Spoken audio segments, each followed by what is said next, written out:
Sun Tzu said, in the practical art of war, the best thing of all is to take the enemy's country whole and intact. To shatter and destroy it is not so good. So, too, it is better to capture an army entire than to destroy it, to capture a regiment, a detachment, or a company entire than to destroy them. Hence, to fight and conquer in all your battles is not supreme excellence. Supreme excellence consists in breaking the enemy's resistance without fighting. Thus, the highest form of generalship is to balk the enemy's plans. The next best is to prevent the junction of the enemy's forces.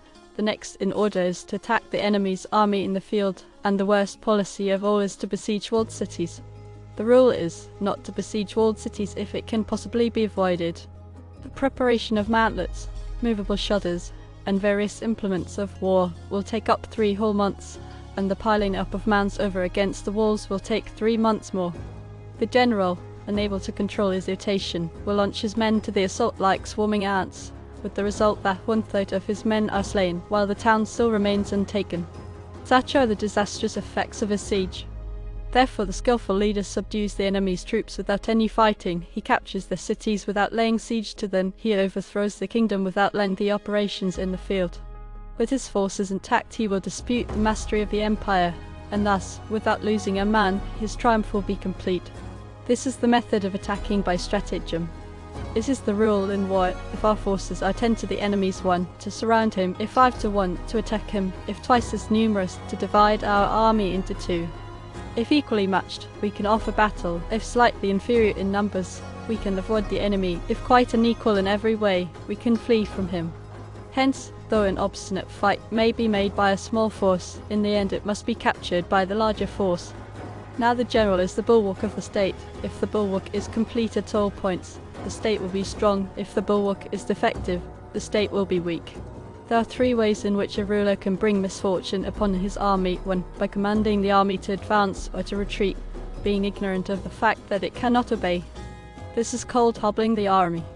2. By attempting to govern an army in the same way as he administers a kingdom, being ignorant of the conditions which obtain in an army. This causes restlessness in the soldiers' minds. 3. By employing the officers of his army without discrimination, through ignorance of the military principle of adaptation to circumstances.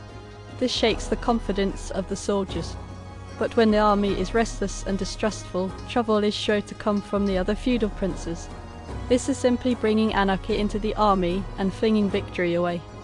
Thus we may know that there are 5 essentials for victory. 1. He will win who knows when to fight and when not to fight. 2. He will win who knows how to handle both superior and inferior forces. 3. He will win whose army is animated by the same spirit throughout all its ranks. 4. He will win who, prepared himself, waits to take the enemy unprepared. 5. He will win who has military capacity and is not interfered with by the sovereign. Victory lies in the knowledge of these 5 points. Hence the saying, if you know the enemy and know yourself, you need not fear the result of 100 battles. If you know yourself, but not the enemy, for every victory gained you will also suffer a defeat. If you know neither the enemy nor yourself, you will succumb in every battle.